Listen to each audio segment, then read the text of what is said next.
Okay देखो सांग मैंने एमती स्टाटस एडिटिंग करने आपको ये वीडियो डिस्क्रिप्शन यार एक्सएमएल फाइल डाउनलोड करके एलाइट मोशन ऐप इनपुट करने को पड़ो आउ एक्सएमएल फाइल पासवर्ड पड़ो पासवर्ड ये वीडियो पासवर्ड लिखाई तले बॉक्स में 4टी स्टेप शो हम तो आपने वीडियो को स्किप न करके वीडियो को पूरा देखूँ आ सांग मैंने वीडियो जो मटेरियल गुड़िक यूज हो आपको मो टेलीग्राम चैनल मिल जाव तो आपने मो टेलीग्राम चैनल को जाकि जॉइन करनी elite motion app XML file को इनपुट कले एमती किसी इंटरफेस शो हम तापर आपने टाइमलाइन पूरा तल को स्क्रॉल करूँ टाइमलाइन तल को स्क्रॉल करके टाइमलाइन को टी आगे की जातु टाइमलाइन आगे की 6 सेकेंड पाखापाखि पहुँचतु 6 सेकेंड पाखापाखि पहुँचिकी ऊपर को टी स्क्रॉल करूँ तापर देखिए एमती छोट छोट लेयर गुड़िक थी से लेयर के मध्य गोटे लेयर रे क्लिक करूँ गोटे लेयर रे क्लिक करके ओके रे क्लिक करूँ कलर एंड फिल रे क्लिक करके स्टार आइकन रे क्लिक करके फोटो चूज करने मु प्रिया चौधरी फोटोटी को चूज कर हॉलीवुड एक्ट्रेस आपण आउ क्या फोटो भी एड करेंगे कि निजे फोटो एड करदे तापर आ गोटे छोट लेयर रे क्लिक करके ओके रे क्लिक करी कलर एंड फिल रे क्लिक करके स्टार आइकन रे क्लिक करके आ गोटे फोटो चूज करके प्लस आइकन रे क्लिक कर दियंतु तापर बैक कर दियंतु बैक करके आ गोटे लेयर रे क्लिक करंतु आ गोटे लेयर रे क्लिक करके ओके रे क्लिक करी कलर एंड फिल रे क्लिक करके स्टार आइकन रे क्लिक करके आ गोटे फोटोटी को चूज करके प्लस आइकन रे क्लिक कर दियंतु आ फोटो गुड़िक सब 9:16 रे क्रॉप करके ऐड करेंगे तापर बैक कर दियंतु बैक करके टाइमलाइन आगे की जातु आपण मैंने सब छोट छोट लेयर गुड़िकर फोटो एड करदे सब छोट छोट लेयर पर एमती दुईटा लेयर रहिबो गोटे बड़ लेयर गोटे टेक्स्ट लेयर से बड़ लेयर रे क्लिक करंतु ओके रे क्लिक करके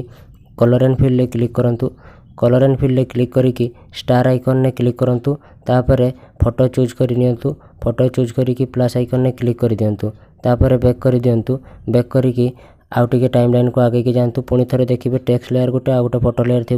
से टेक्स्ट लेयर को छाड़ी फोटो लेयर रे क्लिक करूँ फोटो लेयर रे क्लिक करके ओके रे क्लिक करी कलर एंड फिल रे क्लिक करके स्टार आइकन रे क्लिक करके आ गोटे फोटो को चूज करके प्लस आइकन रे क्लिक कर दियंतु तापर बैक कर दियंतु बैक करके टाइमलाइन आगे की जातु पुणी थे सेमती लेयर थी आपण मैंने सबू लेयर गुड़िकर फोटो एड करदे सबू टेक्स्ट लेयर तल लेयर रे फोटो एड करदे मु फोटो एड करूनी आपण मैंने सब फोटो एड करदे लास्ट फोटोटी एड कर देउछि देखंतु टेक्स्ट लेयर तल लेयर रे क्लिक करंतु ओके रे क्लिक करी कलर एंड फिल रे क्लिक करंतु स्टार आइकन रे क्लिक करके फोटो चूज करके प्लस आइकन रे क्लिक कर दियंतु तापर बैक कर दियंतु बैक करके टाइमलाइन पूरा प्रथम को आसंतु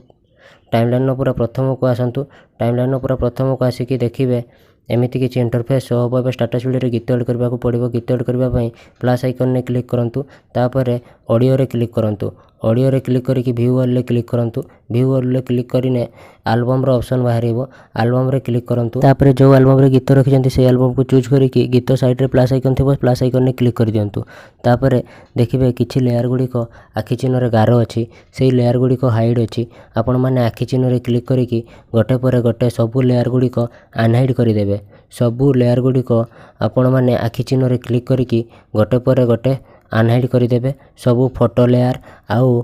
टेक्स्ट लेयर इफेक्ट लेयर गुड़िक हाइड थी आपण मैंने आखि चिन्ह रे क्लिक करके गोटे पर गोटे सबू लेयर गुड़िक अनहाइड करदेवे सबू लेयर गुड़िक अनहाइड कर सारा पर आपणकर स्टाटस वीडियो पूरा रेडी हो आपणकर स्टाटस वीडियो रेडी हो सारा पर ये स्टाटस वीडियो को सेव करने को पड़ो स्टाटस वीडियो को सेव करने सेटिंग आइकन साइड रे जे एरो आइकन अच्छी एरो आइकन रे क्लिक करंतु तापर एक्सपोर्ट रे क्लिक करंतु एक्सपोर्ट रे क्लिक करके वीडियोटी को एक्सपोर्ट कर नियंतु वीडियोटी एक्सपोर्ट हो सारे सेव ऑप्शन बाहर आपण मैंने वीडियोटी को सेव करने जदि वीडियोटी भल लगिला वीडियो को लाइक करंतु चैनल को नुआ करी आस्ते चैनल को सब्सक्राइब करंतु आ आपण सांग मानन को वीडियो को शेयर करंतु।